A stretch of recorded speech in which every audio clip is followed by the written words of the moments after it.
Olá, boa tarde. Meu nome é Aline. Nosso grupo vai falar sobre a mecânica dos fluidos no automobilismo, com a teoria do aerofólio e condição de Coulter. A primeira vez que um aerofólio foi utilizado num carro de Fórmula 1 foi em junho de 1968. Pela primeira vez, ele foi considerado um acessório. Até então, ele não tinha nenhuma propriedade. Mas com o tempo e com o conhecimento, ele foi visto como uma das principais peças necessárias para um carro de Fórmula 1, se você quer garantir uma eficiência maior. E as mentes brilhantes por trás da invenção do aerofólio, devo destacar Nikolai Joukovsky e Martin Coulter. Nikolai Joukovsky ele foi um russo cientista, fundador da aero e hidrodinâmica moderna. Além disso, com a sua hipótese de circulação de ar, ele foi o primeiro cientista a explicar matematicamente a origem da força de sustentação aerodinâmica. Além disso, ele foi o primeiro também a dimensionar a força de sustentação gerada por um corpo que se move num fluido ideal, como sendo proporcional à velocidade e à circulação em torno do corpo, e ele também construiu o primeiro túnel de vento.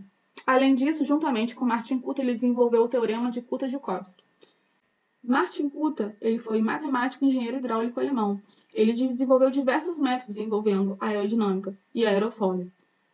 O teorema de Coulter-Joukovsky deu origem à sequência que é a condição de Coulter. Né? Eu destaquei condição de Coulter porque é o tema central do nosso trabalho. Como nós podemos relacionar aerodinâmica e aerofólio? Bem, a aerodinâmica é a parte da mecânica que estuda a força exercida pelo fluido, que no caso o fluido seria o ar atmosférico, agindo sobre corpos que estão nele imersos. Para estudar o comportamento, nós devemos levar em conta a seguinte força: a força-peso, a força de arrasto, a força de empuxo e a força de sustentação. Lembrando que a força de sustentação e toda essa teoria de forças de aerodinâmica foi desenvolvido pelo Joukovsky. No caso dos aerofólios, que foi desenvolvido pelo Martin Coulter, nós vamos estudar principalmente a relação se ele é simétrico, né, tem um perfil simétrico ou assimétrico. Além disso, nós devemos considerar o seguinte fator: ângulo de stall, ângulo de ataque, ângulo entre as direções de escoamento do fluido e a linha da corda, a velocidade borda de ataque, a corda, a linha média, a curvatura, o extradorso, intradorso e borda de fuga. Além disso, a gente também pode comparar o aerofólio com a asa de um avião invertida, né? Porque a asa de avião ele utiliza força de sustentação para fazer o voo, para gerar o seu voo. Já o aerofólio ele vai canalizar essa força para poder manter o carro pressionado ao chão. O que isso vai trazer, agregar ao carro? Estabilidade, porque ele está em alta velocidade, então ele precisa, durante as curvas e movimentos rápidos, ele precisa ter estabilidade, né? Então, o aerofólio vai justamente fazer isso ao carro de Fórmula 1. Além disso, a condição de Coulter a gente pode simplificar, né, como um corpo com bordos de fuga em forma de cunha que esteja se movendo através de um fluido criará em torno de si uma circulação de força suficiente para manter o ponto de estagnação traseiro exatamente no bordo de fuga, que basicamente, resumidamente, foi isso que eu falei. A força de sustentação ela vai ajudar o carro a se manter fixo no chão, pressionando o carro no chão e mantendo a estabilidade em alta velocidade. Bom, aqui eu tenho um exemplo de como é o funcionamento de um aerofólio. A ideia é muito simples. Com a pressão do ar na asa de cima para baixo, a traseira do carro ficaria mais presa ao solo, ou seja, proporciona mais aderência e com isso ele pode atuar com uma velocidade maior entre as curvas. Para finalizar a introdução, gostaria de falar um pouco sobre Ayrton Senna. Ayrton Senna ele foi um grande piloto de Fórmula 1. Essa imagem aí é de 1988, numa corrida dele. Ele é conhecido mundialmente porque ele teve milhares de vitórias e eu só queria destacar, né, por trás dessas grandes vitórias, uma grande parcela foi graças ao mecânico do carro dele. Esse mecânico ele tinha um pequeno segredo. Ele fazia algumas alterações de parafuso e encaixe de peças, onde proporcionava uma inclinação diferenciada. Essa inclinação é o que proporcionava ao carro do Ayrton Senna um ganho de velocidade maior do que o normal, né?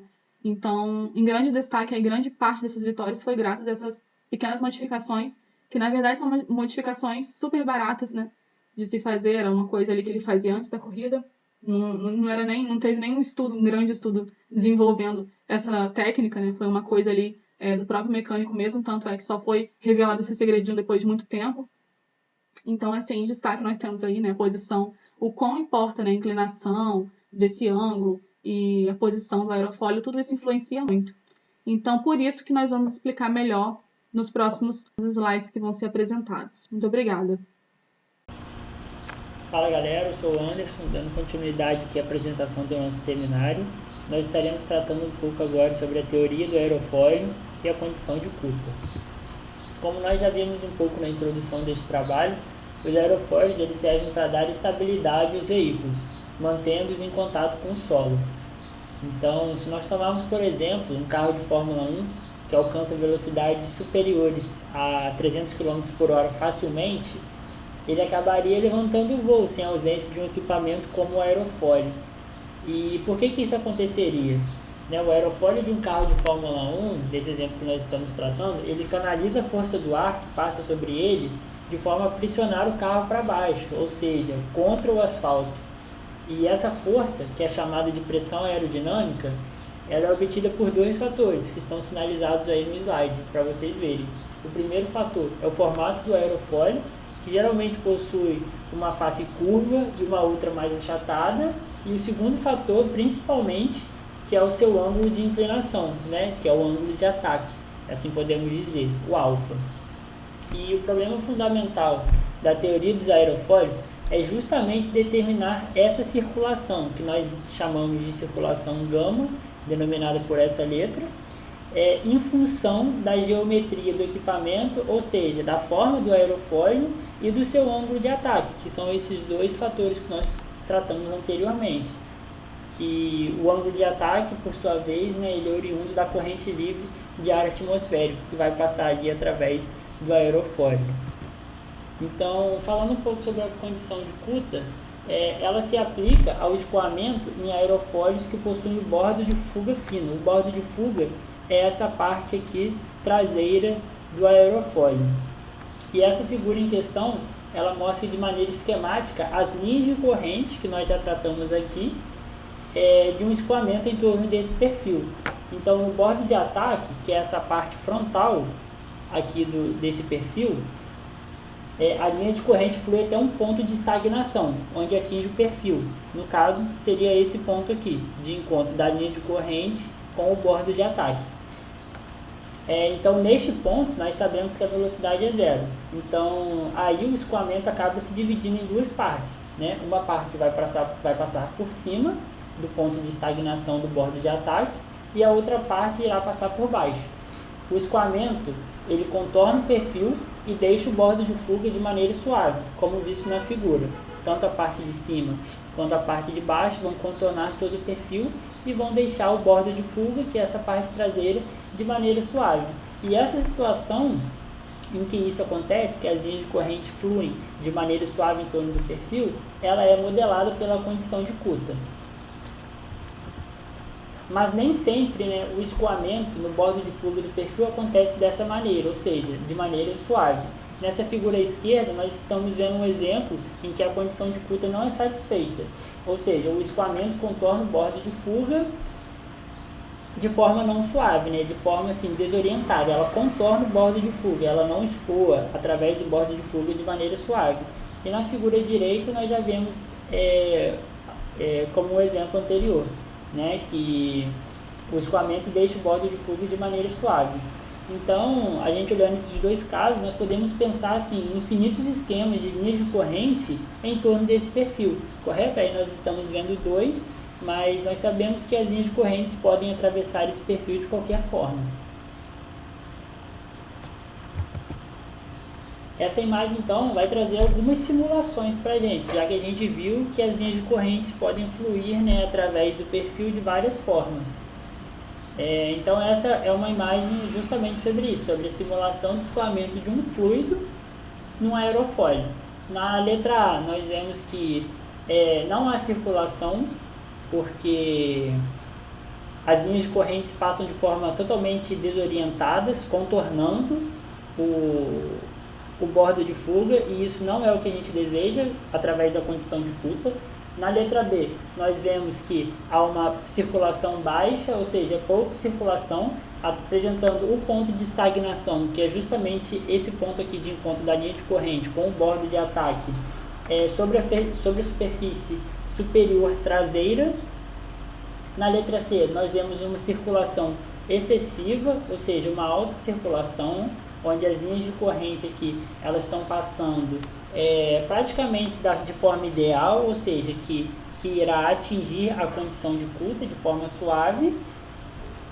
Nesse caso aqui, ela apresenta o ponto de estagnação sobre a superfície inferior traseira, que é esse ponto, o SA.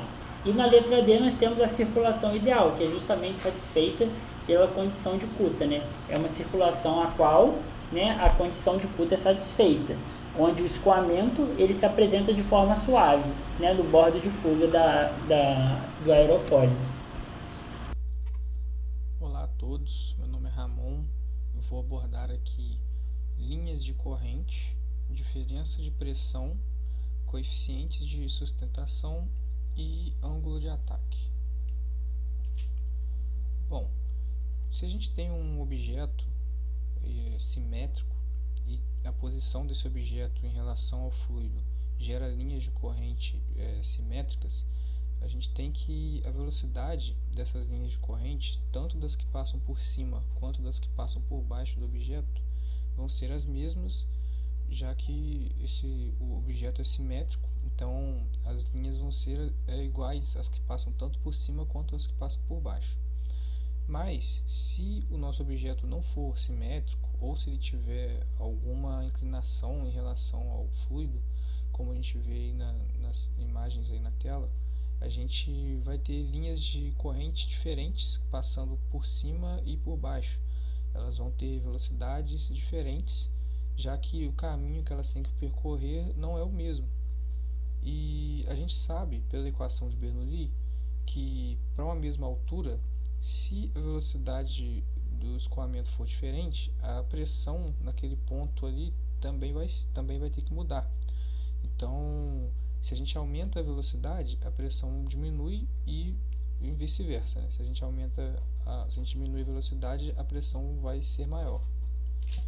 Então, no caso de um aerofólio, o que vai acontecer é que o fluido que passar por cima vai ter que percorrer um caminho maior do que o fluido que passar por baixo.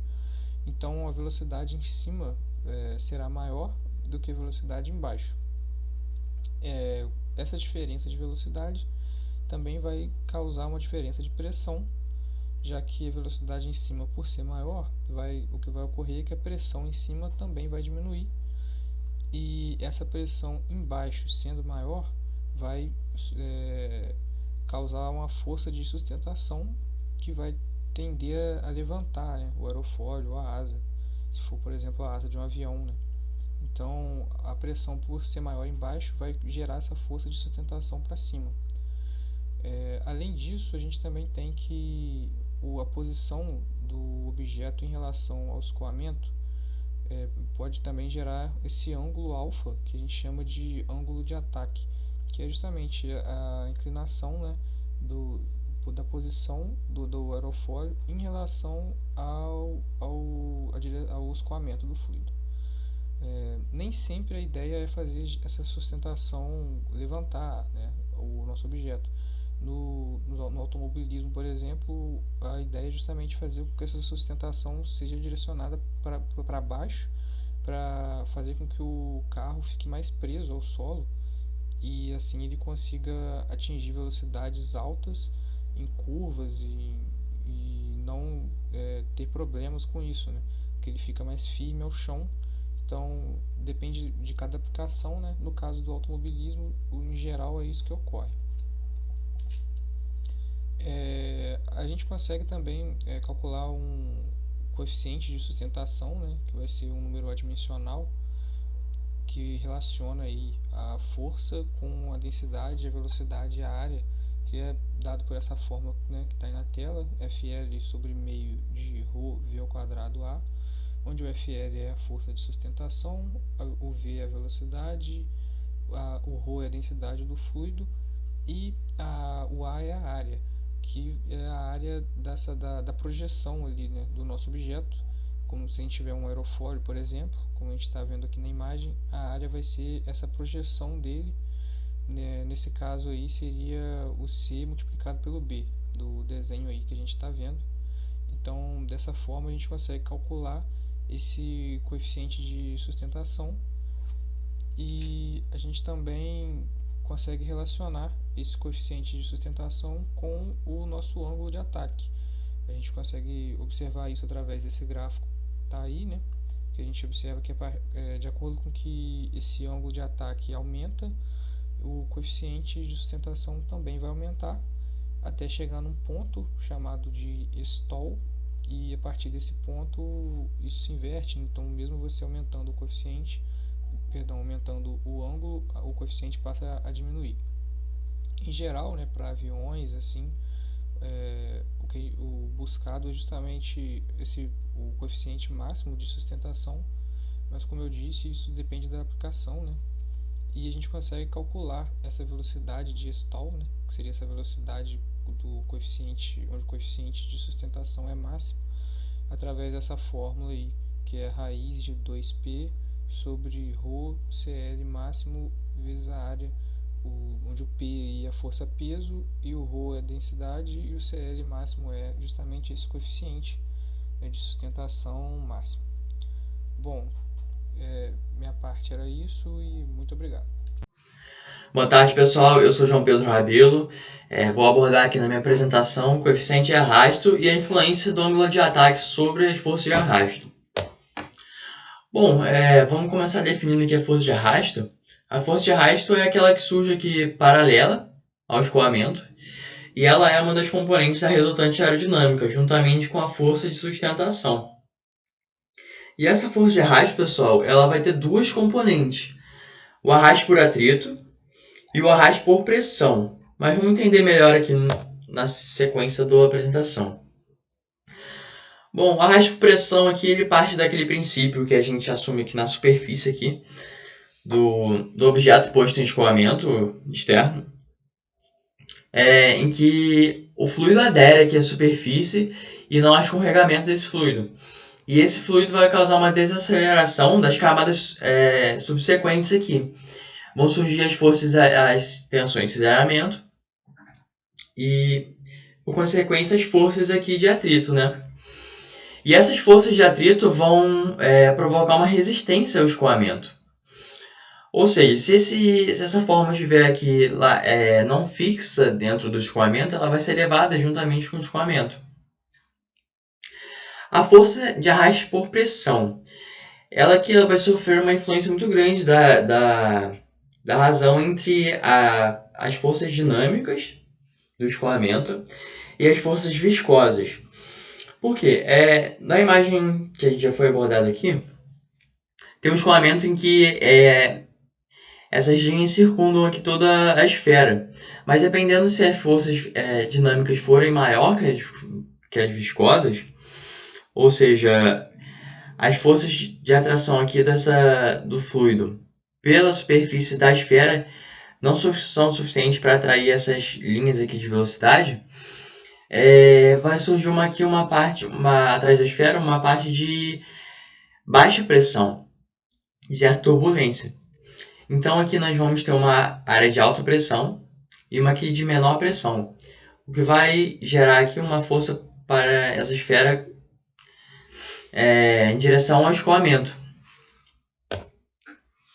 Bom, o coeficiente de arrasto é um número adimensional e que ele mede a intensidade com que o formato do objeto e as características do escoamento eles interferem nas forças de arrasto. Nós temos aqui o coeficiente de arrasto, e aqui nós temos uma tabela já dos coeficientes de arrasto determinados através de experimentos, né, de algumas formas principais que a gente vai se deparar por aí. As forças de arrasto elas são diretamente proporcionais ao coeficiente de arrasto, e a gente pode observar aqui, por exemplo, numa figura com sofrendo escoamento sobre um hemisfério aqui. A gente pode observar que é 0,38 comparado com se nós tivermos um hemisfério aqui virado ao contrário. Nós temos aqui tipo uma superfície convexa e outra côncava. Então é de se esperar que na convexa a resistência seja bem menor, né? E aqui vale a pena destacar que a área é a área projetada, que é no sentido aqui do fluxo do fluido. Então não é, por exemplo, a área de uma esfera, e sim a área projetada aqui, em que esse fluxo aqui vai atingir perpendicularmente. Bom, mas como a força de arrasto vai ser influenciada pelo ângulo de ataque? A gente já viu aqui que, de acordo com que a gente aumenta o ângulo de ataque, nós vamos aumentar a força de sustentação. Até o momento que ocorre o stall, em que isso aqui vai diminuindo, né? De acordo com que a gente aumenta o ângulo de ataque, ou a força de sustentação vai diminuir. E nós vemos aqui que as forças de arrasto, elas também vão aumentar de acordo com que a gente aumenta o ângulo de ataque. Por quê? A gente vai aumentar aqui aquela área frontal, né, que vai resistir ao escoamento do fluido. Só que, na verdade, essas forças aqui de arrasto crescem numa proporção bem menor do que as forças de sustentação, de acordo com o ângulo de ataque. Então, geralmente, elas não vão ser muito decisivas para o nosso ângulo de ataque, visto que um aumento no ângulo de ataque interfere numa sustentação uma proporção bem maior do que as forças de arrasto. E as forças de arrasto são indesejadas, né? Porque elas vão contrárias ao nosso movimento. Um exemplo disso também na Fórmula 1, em que nós temos o aerofólio ali traseiro, que dá um downforce lá para a gente poder fazer as curvas em alta velocidade. Só que é permitido que esse aerofólio seja aberto, ou seja, a força de arrasto ela é reduzida drasticamente e o carro consegue acelerar bem mais. Só que só é permitido em retas, onde a gente não tem necessidade tanto de um downforce, as forças G assim, que forçam para fora da curva não são grandes e o carro então não tem tanta tendência de deslizar. Nós temos aqui essa imagem também, né? Quando o ângulo de ataque é muito elevado, como no exemplo anterior, onde eu citei a força de arrasto por pressão, aqui nós temos um descolamento aqui das linhas da superfície do aerofólio e surgem aqui forças uma área de baixa pressão aqui. Então as forças de sustentação vão cair. Eu sou o Vitor e agora eu vou falar um pouco sobre as aplicações da aerodinâmica na Fórmula 1. Como já foi falado lá no início, a introdução das asas veio trazer a aerodinâmica para a Fórmula 1 na década de 60 e mudou um pouco a maneira como eram desenvolvidos os carros. Mas um dos pontos de virada mesmo foi na década de 70, quando o Colin Chapman fez uma relação com a asa do avião, né, que tem um efeito para gerar uma força de suspensão, para fazer o avião voar e tal. E ele pensou em inverter esse perfil para ter um efeito contrário, para ele tirar uma força para baixo que mantivesse o carro em contato com o solo, que permitia que eles pudessem fazer as curvas com uma velocidade maior. E a gente vê que esse conceito, né, foi a aplicação do princípio de Bernoulli, que aí, como o ar ele acelera sobre o carro, a pressão diminui, então uma pressão externa maior gera uma força que força o carro para baixo, né? A gente vê aqui a alta pressão com a baixa velocidade e aqui no meio do carro a pressão diminui e a velocidade aumenta, gerando esse efeito, que ficou conhecido como efeito solo. E a vantagem desse efeito em relação ao aerofólio é que esse efeito ele gera pouco arrasto, pouco ou quase nada. E o aerofólio ele gera um arrasto na asa ali na frente, né? Vai gerar a mesma quantidade de força para baixo. Pensando nisso, as equipes que desenvolviam os carros, eles pensaram em retirar os aerofólios, as asas dianteiras, né? E tentar fazer só o uso do efeito solo para gerar a mesma quantidade de força vertical para baixo sem gerar arrasto. O que na verdade funcionava. Os carros ficavam muito mais rápidos, mas também muito mais estáveis. Causava acidente, então isso acabou sendo abolido. E aí os carros voltaram a ter o formato parecido com o que a gente conhece hoje. Isso na década de 80. Aqui falando já dos carros mais atuais, a gente vê que a aplicação desse conceito na asa, o aerofólio, que o fluido ele entra e passa por aqui, gerando uma força para baixo, no que mantém o carro no solo.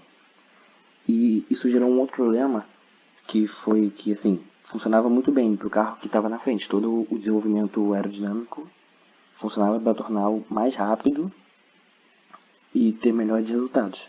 Mas para os carros que estavam atrás, isso era um problema, porque ele gerava um efeito de turbulência muito grande que atrapalhava no desenvolvimento aerodinâmico dos outros carros. Então, pensando nisso, que agora mais recente, eles desenvolveram um modelo com asa móvel que permitia que o piloto, nas retas, ele retirasse essa asa no intuito de tirar a força de arrasto. Ele também perdia a sustentação, mas tira essa força de arrasto e ganha velocidade. Que esse aqui é o efeito, uma simulação mostra esse efeito. Aqui com toda a sustentação devida, né, gera uma força bem menor. E aqui sem essa força de sustentação, tendo um efeito contrário, com o fluido, ao invés de subir, ele descendo e gerando todo o efeito para tornar o carro mais veloz, poder realizar uma ultrapassagem e tal, e depois na curva ele volta à situação normal e volta a ter sustentabilidade.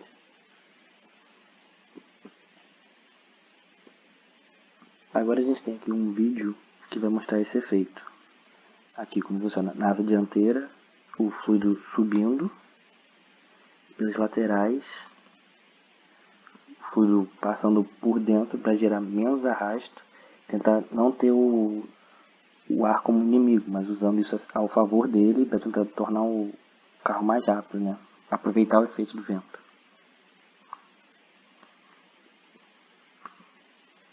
Nesse outro aqui, a gente tem exatamente esse momento em que ele passa por trás desse efeito. Aqui aplicar a simulação numa corrida, como seria.